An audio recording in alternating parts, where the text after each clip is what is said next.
Okay, recording. Hello YouTube, this is DRS696 here. Just wanted to make a video because we're coming up to, E3 and close to end of June and Knuckles shipping date and the index and etc. And, well, somewhat recently, I was sent a pair of these by Valve as I'm developing a game and I wanted to have index support.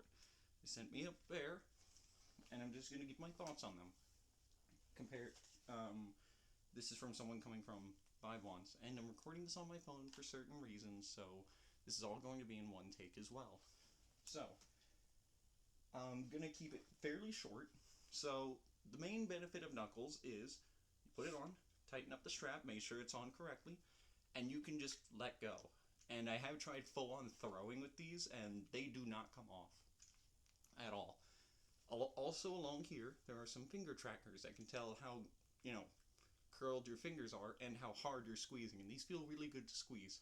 Also a trigger, touchpad, joystick, and two face buttons. The system button is right here, though a little bit smaller than on the Vive controller and a lot harder to hit accidentally. So, real fast, what do I think of them? Well, I think it's probably best to give an opinion in two different contexts. Contexts where you're going to be picking up and dropping a lot of objects, and contexts where an object is permanently attached to your hand, such as Beat Saber. So, for games where you're picking up objects a lot, like Job Simulator, Vacation Simulator, or H3VR, these are second to none. These are the best controllers I have ever used, bar none. I have used ViveWants, the WMR controllers, and these are my favorites. Period. Even in games like Gorn, these feel incredible. And once games that, are meant to use these come out, it's going to get better and better. However, for games like Beat Saber, and it's only really Beat Saber that has this issue, it is a massive upgrade over default grip. You can go through a lot harder songs. However, if you're using a variation of default grip, like I use a grip like this or a grip like this, these take a long time to get used to in comparison, because the way that the bindings are set up that Valve has created, and I couldn't find a binding that remedied this on the workshop. The saber, the tip, whereas it starts like around here on the Vive wand, it starts about here on the Knuckles or the index controllers or what have you. There is an unofficial binding that makes it come out the bottom, but that was awful. And there was also one that made it come out around here, facing this way, but if there is a binding that moves this like down to here, like right where the ridge between my thumb and my index finger are, and it goes straight out, please let me know, because I would love to have that. But there are certain patterns that I'm able to hit on these controllers, such as I forget the section name in Solus 5, but it's towards the start, and it requires flailing your arms around a lot. I'm unable to hit them on the Knuckles, but I'm consistently able to hit it on Vive ones. But that's one game out of all of the games in my library that I've tried that have VR support. Climbing took some getting used to as well, but honestly, the game that had by far the best implementation, hands down, is H3VR. I loved that, and the new Take and Hold rework came out at the same time as these, and I've been having an absolute blast, pun intended. Anton did an incredible job with index support for H3, and I keep going back because it's so much fun. So, yeah, his hybrid grip system is incredible as well. So, yeah. For those of you that play Beat Saber with a custom grip, like the one I showed, or, the inverse or whatever this is, these are going to take some serious getting used to. But for those who use default grip, these are a major upgrade in Beat Saber. So, kind of just wanted to get my thoughts out in a video, and this is also only in one take because of certain reasons that I will get into in a couple weeks. But, yeah. Just want to put these in video form. Also, I should say, this fabric right here feels incredible. I love this fabric. And you also might notice I don't have a wrist strap, whereas I have a wrist strap on my Vive ones. These do come with a wrist strap, at least my DVs did.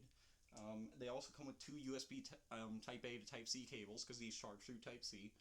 And I used the wrist strap for a bit, and mostly got in the way. I had no real need for the wrist strap. I actually took it off.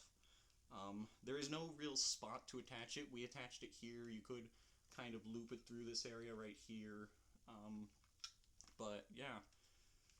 But this touchpad, it does function as, this touchpad basically. It can emulate it, but if not, you can use a joystick. But for games like H3, I did have a little bit of difficulty, but I've only really been using these for a week or two. But the only difficulty I had was with left and right clicking. But I feel that could be fixed by just being more used to these controllers, because I've been using, the sticks for a long time. But yeah, if you're going from Vive wands, these are a massive upgrade in nearly every game. And the one game where it's debatably an upgrade, it could just be an upgrade with some getting used to. Because one thing about the position of the saber up here in Beat Saber is you're less, how should I say this? I would not recommend slicing like this. I would recommend slicing like this, if that's on frame. So instead of this, like you would do on the Vive wand, I would say turn your hand slightly and, slice like this. It's gonna feel a little weird at first, but I was getting consistently higher scores like that, and it was a lot easier to adjust from this, in my opinion. I'm just one person.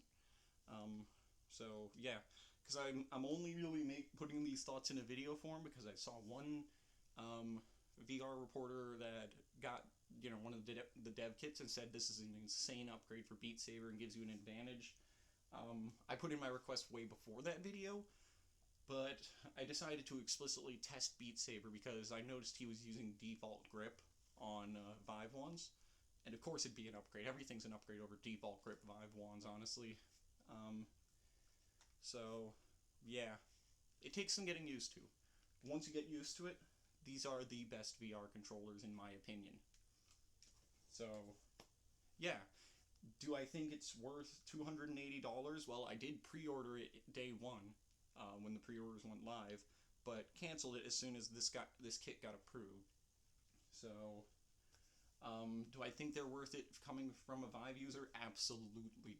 If you're on Oculus or WMR, you're going to need to buy the full index kit or buy a Vive Pro or, just a Vive HMD and some Lighthouse sensors in order to use these, because otherwise these are unusable. But if you're already in the Lighthouse ecosystem, these are absolutely worth it. They are the best controllers.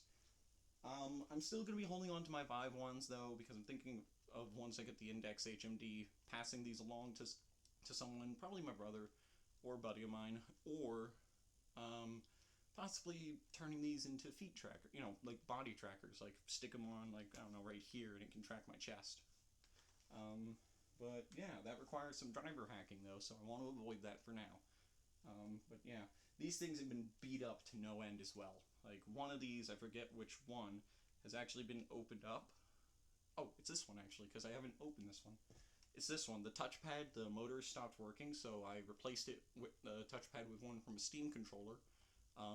But yeah, these things feel rock solid. Like, I don't see many parts failing in these things myself, but I've only had them for 2 weeks, and looking through the Knuckles forum, I did see a lot of people saying that bits and pieces broke. These are not the final consumer product, though, I should state. So things can and probably will change between the DVs and the version that you guys will be getting if you have pre-ordered on the first day. So that's all. Just wanted to get these thoughts in video form. Thank you for watching, and I'll see you all later. Peace!